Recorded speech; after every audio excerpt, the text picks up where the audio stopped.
On today's video, we are going to talk about opinionated rules and regulations and things that we should follow that are absolute and concrete and have a cause and effect, stimulus and response in our life.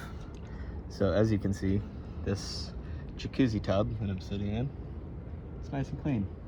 It's clean. I used to be a pool boy years ago. I used to clean pools and hot tubs, jacuzzis.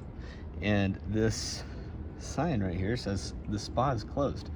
Well, I know the maintenance people that work at this apartment complex, and I know through conversations with them that they have told me, this is where it's funny. This will be a good lesson for you, because they've told me that the spa's open, but they've just been too lazy to go take down the sign. Are you kidding me? That's the reality we live in. So, what rules and regulations do we see in our common day, everyday life that, like, okay, some things we do have to abide by, like if, say speeding laws. On the highway, if it says 75, yeah, I have lots of friends that are in the sheriff's department and highway patrol, and they say they won't pull anybody over unless they're like 5 to 10 miles per hour over the speed limit. So if it's 75, that means, like, yeah, 85 is kind of a risk. 80 miles per hour is, you can cruise at 80 if it says 75 miles per hour. Even though technically they can still pull you over because you're breaking the law by 5 miles per hour. However, there's these like benchmark guidelines, and it's just a really interesting thing to think about. Like, what rules and guidelines do we follow every day that we think that we can't kind of alter? Like, we have to abide by them perfectly? No. There are lots of ways that we can kind of flexibly maneuver through life, in my opinion. Now, I'm not a doctor, I'm not a lawyer, I'm not an expert in these fields. However, I do believe in freedom, and I do believe that we all have the freedom to choose. Like, if it says 75 miles an hour and you want to go 120, you have the freedom to do that. You really do. However, there are repercussions of that choice, that thought pattern that leads to the action of doing it. So if you do go 120 miles per hour in a 75 mile per hour speed limit zone, you'll probably get a reckless driving ticket. You'll get fined and possibly incarcerated for a couple days. And you'll get your license suspended, if not like totally revoked. So that's the cause and effect in that realm. Now in this, like, I simply wanted to utilize the jacuzzi facility, like, and the pool. The pool's closed too. I dove into the pool earlier. So it says it's closed, but in some ways, those signs, like this sign, this is a suggestion. I am paying quite a lot to stay at this facility. I'm paying a lot. And considering the fact that the sauna is closed, the spa is now closed, the pool is now closed, the steam room's closed, the bathrooms are closed, the printers don't work. Like, those are a lot of different avenues of expressing, all right, you guys have no basis of telling me what to do here, because I'm paying for all of these amenities and you haven't fulfilled your side of it by fixing them. So there's a lot of different ways to look at it, but ultimately, like, what things could possibly be holding you back? Like, what ways do you look at laws and rules, ordinances, guidelines? Because I do believe there are rules. We should strive to follow them. Like, I've noticed, I've put my vehicle on cruise control and I've gone below the speed limit. I try to go like Fibonacci numbers. If you know Fibonacci sequence, it's the golden mean ratio. So it starts from 0 to 1 to 1. They mirror, 1 and 1 mirror, and then it creates 2. and then 3. It replicates from that. And then 5, and then 8, and then 13, then 21, then 34, then 55, then 89, then 144, and 233, and it goes on and on and on. It just continues to replicate in that same pattern. And if you want that pattern, like, comment, let me know, and I'll share it with you. I mean, it's all over the internet. You can find it just by a simple search. But if you want me to share my perspective on it, what's interesting is if I go a Fibonacci number, if I drive my vehicle at the speed of a Fibonacci number, I hit every single green light everywhere I go. Call it coincidence if you want. I mean, I think it's kind of like divine timing. Could be. It could be. It's possible. Or it's placebo. Maybe I'm replicating that through my just obsessive knowledge of numbers and sequences and patterns and rhythms, seasons and changes. But they're not changes. Like seasons, rhythms, they're not changes.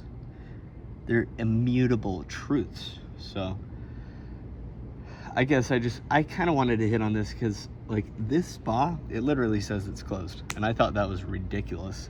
The water's hot. The water's not dirty. Like, check it out. It's clean. Yes, there's leaves in the water. I'm not allergic to anything on this planet. There's not a single thing on this planet that I'm allergic to because I was born to be here. And so whatever reasons that it says the spa is closed, it doesn't apply to me. It doesn't. Now for you, maybe you're allergic to bromine. That's a bromine chemical that's utilized to cleanse jacuzzi tubs. Maybe you're allergic to chlorine. Maybe you're allergic to sunlight. Maybe it's like, okay, it's too sunny today. You're not supposed to be in here. Well, none of those apply to me. I always filter through, all right, what are my check boxes of equilibrium? Like, am I allowed to be here? If I am here and I get in trouble, do I have the ability to properly debate my reason for being here? Have you ever thought about that? Like, if, say you got in trouble, like, to the highest extent. What's up, dude? No, you're good. Why is it closed? No, it's open now. It was closed in the morning. Okay, they just forgot to take down the sign? I take it out, yes. Okay, cool. I figured. Was it because it was dirty? Yeah. Yeah. If they take out the leaves, it's gonna be good enough. Yeah, cool. Thanks, man. So, that's kind of a synchronicity right there. Like, I'm literally talking about this shit. And the maintenance worker comes over to the fence right here.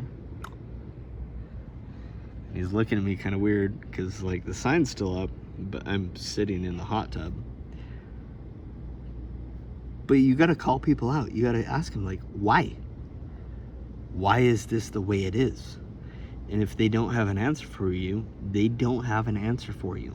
And if they do, they'll usually come up with an answer that amplifies your reason for being and doing what you're currently doing. So, like, in my instance, I asked him, why is it closed? Well, it was dirty yesterday. They forgot to take down the sign. And I totally called that. I knew that was the case. I knew they're just slightly delayed. They've got a bunch of stuff to do. They have like 500 units to properly maintain. So it's no pressure on them. It's all good. But if I wanted to be a prick, I could argue a bunch of shit. Like, okay, so if I were to be a pessimistic, like, prick-like individual, which I'm not, I'm easygoing. If I need to use the printer, and the printer in my office, like my apartment space, is not working, well, I'll go to FedEx or Kinko's or Staples or Office Max or whatever. There's so many buildings that have printing facilities for me. However, I am paying monthly to use the printing services here, and they're not available because they're busted. Similarly, I'm utilizing I'm paying to utilize the sauna, the steam room, the tiny ass gym, the hot tub, the pool, all of it. And I just noticed, like, I'm a pretty handy person. I can fix a lot of things pretty easily. Like, I've had so many jobs over the years, so I know how to fix lots and lots and lots of things. There's few things that I don't know how to fix. And so when somebody says something's broken, like, okay, why is it still broken? Because it only takes literally 2 to 7 minutes to assess it and properly fix it. Unless you have to drive to go get parts at a hardware store, that's different. That's totally different. But even the drive time, delete the drive time, it's fixable. It's like problems and solutions, problems and solutions. As I've been diving into like handyman work, sales, like high level sales operations work in the fields that I've been pursuing, I've noticed that all you have to do is provide solutions to problems that other people don't want to solve for themselves. And as you solve those problems for them, they'll adequately pay you in really extravagant ways. I mean, they'll literally pay you monetarily, but then they'll also be like, hey, do you want to stay for dinner? Can we feed you? You're a really awesome person. Do you want to come over every Sunday for dinner? Like, dude, I've had the craziest experiences solving problems. That's all it comes down to. If you simplify things, like simplify, solve problems, you create a solution for somebody that doesn't want or doesn't have the capacity, or like their time is so valuable. Like, consider this. I'm working for a few people right now. Their hour value, like an hour to them, is worth close to $50,000. Like, I'm not at that level yet. I have not achieved that yet. But to them, their hour, one single hour to them is worth $50,000. So for me to come in and charge a couple $1,000s to solve some problems for them in their household, they'll happily pay it because I'm doing something that's saving them time and energy and money, because their time is money in a sense. So it's this weird shift. I've been learning a lot recently. Like, it's been a weird shift for me personally. I'm just being honest with you, because I haven't fully grasped the comprehensive nature of extravagant living. Like, some people in this realm that I'm working in currently, they're so freaking wealthy. Like, they have 50 houses. That's a lot of houses. So keep that in mind. Thinking about it, let me know your thoughts and comments. And first and foremost, thanks for watching. Love you guys.